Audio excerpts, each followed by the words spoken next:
हर हर महादेव दोस्तों, स्वागत है आपका हमारे YouTube चैनल भक्ति की शक्ति ज्ञान के साथ में। दोस्तों, आज हम आपको इस वीडियो में बताएंगे कि कैसे पहुंचा था रावण की नाभि में अमृत और किस तरह से हो सकता था उसका अंत। दोस्तों, रावण के 10 शीश बताए जाते हैं।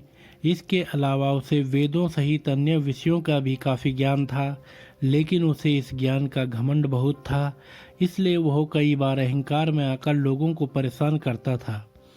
नवरात्रि के 10वें दिन को विजयदशमी के पर्व के रूप में मनाते हैं। इस दिन एक तरफ माता दुर्गा ने महिषासुर का वध किया था, तो दूसरी ओर श्री राम ने रावण को मारा था। हालांकि ये दोनों घटनाएं अलग अलग कालखंड में घटित हुई थी। इन दोनों घटनाओं की तिथि एक ही होने से इसे विजय का पर्व और विजय का दिन माना जाता है। इसीलिए इसे विजयदशमी और दशहरा दोनों नामों से जाना जाता है। विजयदशमी को महिषासुर वध से जोड़कर देखते हैं तो दशहरा का तात्पर्य 10 सिरों वाले की हार से है। रावण के 10 शीश बताए जाते हैं। इसके अलावा उसे वेदों सहित अन्य विषयों का भी काफ़ी ज्ञान था, लेकिन उसे इस ज्ञान का घमंड बहुत था, इसलिए वह कई बार अहंकार में आकर लोगों को परेशान कर देता था।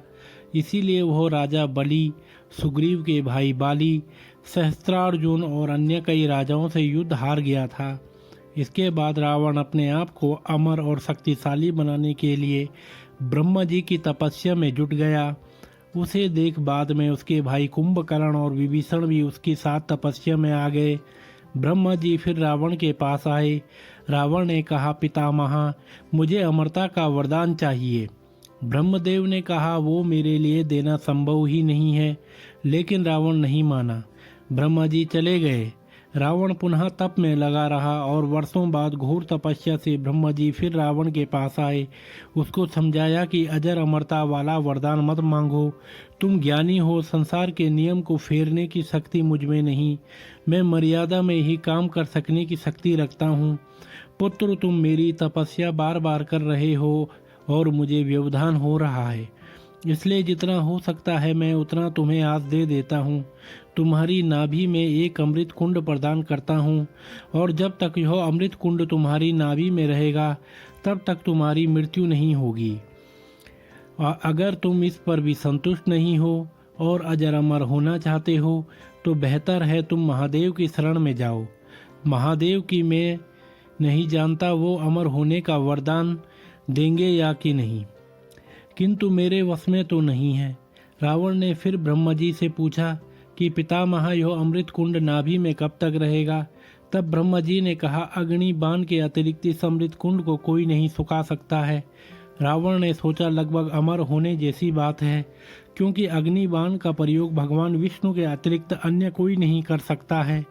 उसने ब्रह्मा जी से कहा, पितामह, अब आप अजर अमर होने का वरदान तो नहीं दे रहे हैं, इसलिए मैं इसे स्वीकार कर लेता हूँ, पर आपको और भी कुछ देना होगा। ब्रह्मा जी ने कहा, तुम अमर होने के अतिरिक्त अन्य जो मांगो मैं देने को तैयार हूँ। तब रावण ने वरदान ऐसा मांगा कि उसको देव, धनुज, नाग, यक्ष, किन्नर, गंधर्व कोई भी युद्ध में न मार सके। ब्रह्मा जी ने तथास्तु कह दिया। इसी घटना के बाद रावण की नाभि में अमृत स्थापित हो गया था। ब्रह्मदेव ने कहा था कि अग्निबाण के अलावा इसे कोई सुखा नहीं सकता है।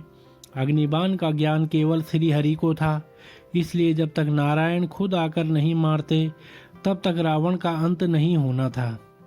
तो दोस्तों, अगर आपको यह वीडियो पसंद आया हो तो आप हमारे चैनल को लाइक, कमेंट, शेयर, सब्सक्राइब अवश्य करें और बेल आइकन दबाना न भूलें, जिससे कि हमारी आने वाली सभी वीडियो की नोटिफिकेशन आप तक समय से पहुंचती रहेंगी।